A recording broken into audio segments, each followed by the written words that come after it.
bawat kanto ng ating bayan, may mga kwentong hindi naririnig. Mga pamilyang patuloy na lumalaban sa araw-araw na hamon ng kahirapan.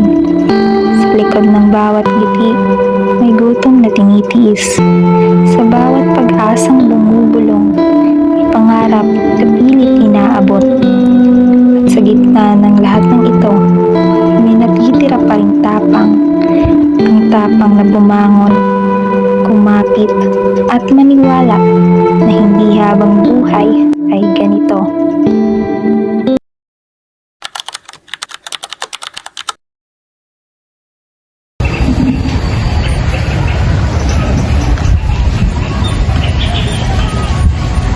Magandang araw po sa inyong lahat. Ako po si Camila Ubias at ito ang ating special na panayam kung saan tatalakayin natin ang isang napakahalagang isyong panlipunan, ang kahirapan. Ngayon, bibigyan natin ng boses ang kanyang mga karanasan. Kasama natin ang ating panauhin na magbabahagi ng tunay na kalagayan at kwento sa likod ng kanyang karanasan at buhay. Sama-sama nating alamin ang sitwasyon at pakinggan ang kanyang tinig.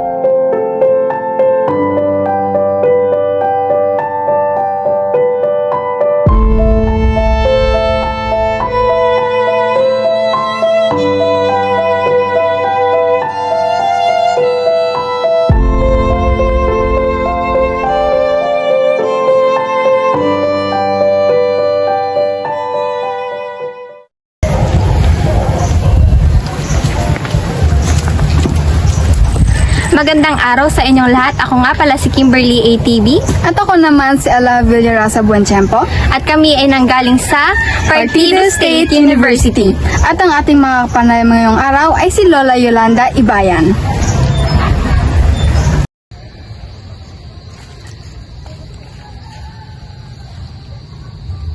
So, maray na hapon po. Yan po kita ngunyan sa samuyang napiling interview which is si Manang Yolanda Ibayan. Sige po. So, ini po ang samuyang hapot, which is, pera na po ang sa imong edad. 66. May aki ka po ba? Ay, ning tira na po sa imong aki. Ano po? Like, digdi po sa ano, taga-digdi na po talaga kamo or may iba pa po kamong harong ka to dati. Digdi na po talaga kamo na gano'n. Sa harong nindo po, pira po ka mo nag-i-star. Kami nasa ng 5. Alima po. 5 na sa nito. So, ini pong hapot may trabaho ka po. Naghahatod siya na ako ng eskwela. Like sa mga makapong po. Hindi pong ano. Ano pong hanap buhay o trabaho kang agong? Nagpadyak. So, pira man po ang tigikita niya pagpadyak po. 250. Depende. Iya po. Kita. Iyan pong kita nindo, nagkakasya po ba sa indo? Ayun man. Iya po.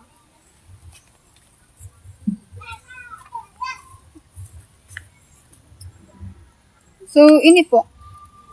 Sa ano po, sa ito bagang, kumbaga, sa materials po kang haron nito. Ano pong gamit nito? Kahoy. Di ba po ito bagang, nagago po kita ning, kumbaga, bagyo. Tapos, malala po ang garong naging sistema kang haron nito, nagaba po. May nakapa mo po kamong gamit?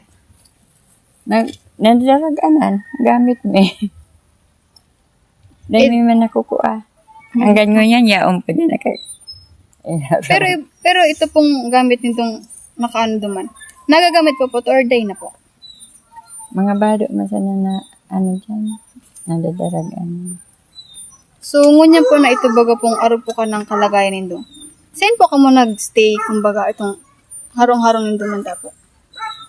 Nag-isti kami ngayon na nabagsak ang harong me. Diyan ka, Alma. Pero ang ano na po ka mo dyan?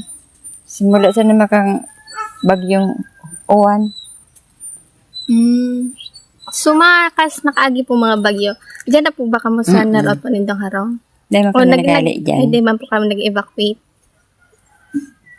Tapos may natanggap na po ba kamo mga katabang kunwari po sa dyan sa LGU? Iba na po.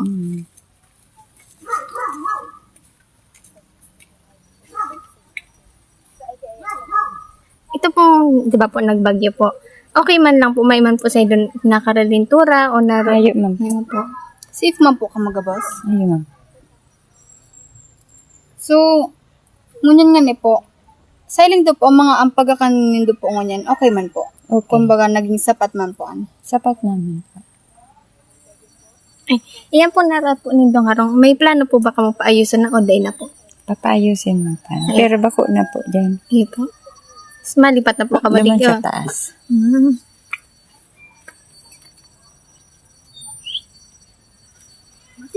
So, ini po, ano po ang pinakamahirap na parte kang pagpapanir kang pamilya kada bulan po? Arog kang sweldo, gastos, pagkaon kuryente, tubig, or kung ano pa po. Mahirap kan pag mayo kang kita, pambayad yung kuryente.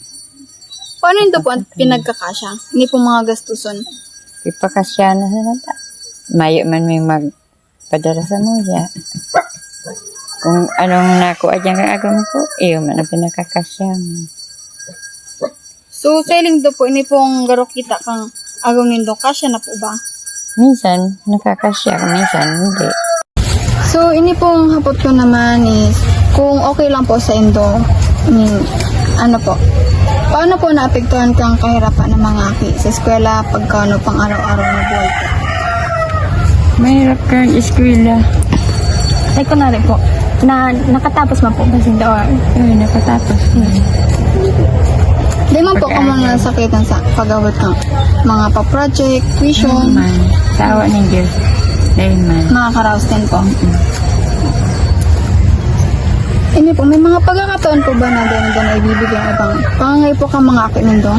Mga arapukaan? Kung minsan, natataon naman. Ilan lang kung mayo kami pantao. Yan, dahil siya ano na yung mga project. Pero sa, nakakawa pa man baga.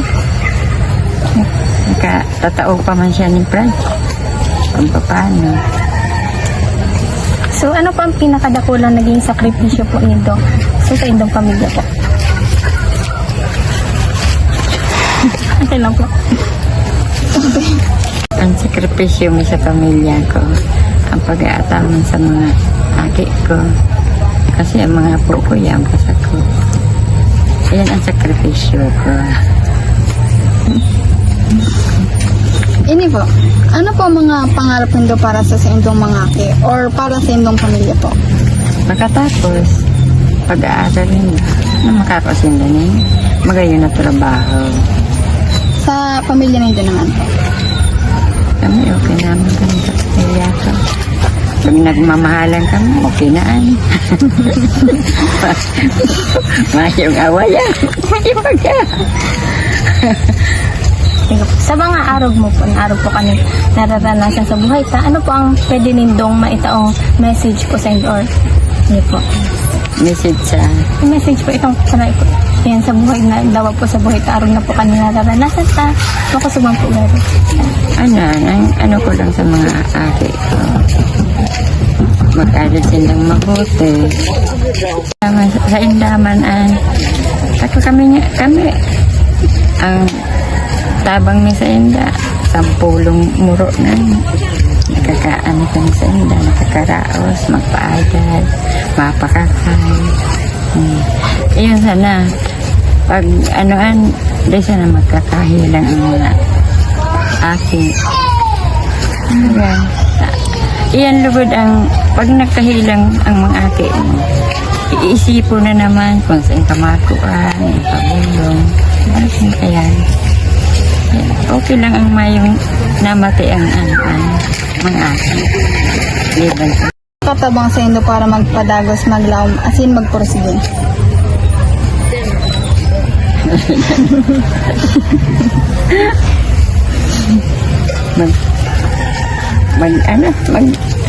Hindi po ano po ang nakatama. Pero kung ano po ang naging inspirasyon nito para magpadagos lalo na sa inyong kalagayan nito po na araw po kami kanyo, araw kan.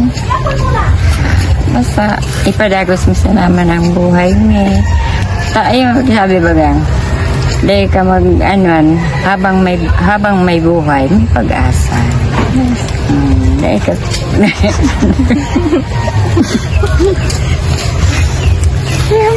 ano kaan sa moyang pamilya. Dahil magsuko. Habang buhay, may pag-asa. Ako po, ang apot ko po, kung kamo po tatawanin pag-asa, ano pong masasabi nito sa pamilya nito? Kumbaga, ano pong klaseng pamilya ang ibo ka mo? Ang igo kami sa pamilya mo, ayun, nagmamahalan, mahal ang bawat isa. Lalo na sa mga, di kami nag-iiwan.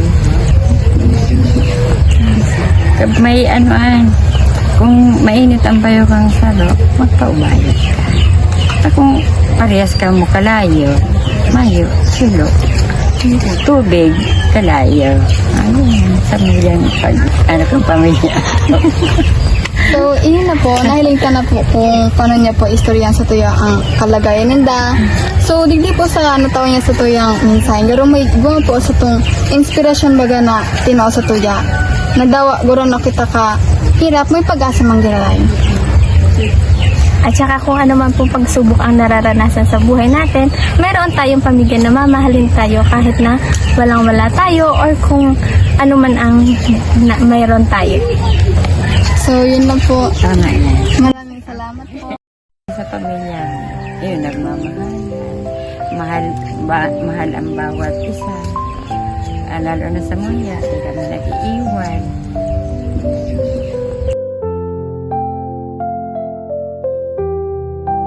Habang may buhay, may pag-asa.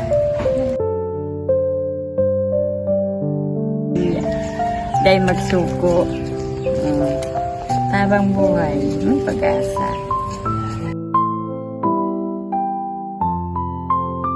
Bilang pasasalamat ko po sa pagtanim po ng kadigit na oras po. Ini po ang sumuyang handog, which is ang grocery. Pinag-ano itong grocery. Salamat po. At iyan po ang talakay natin ngayong araw tungkol sa isang isyong malapit sa puso ng Pilipino, ang kahirapan.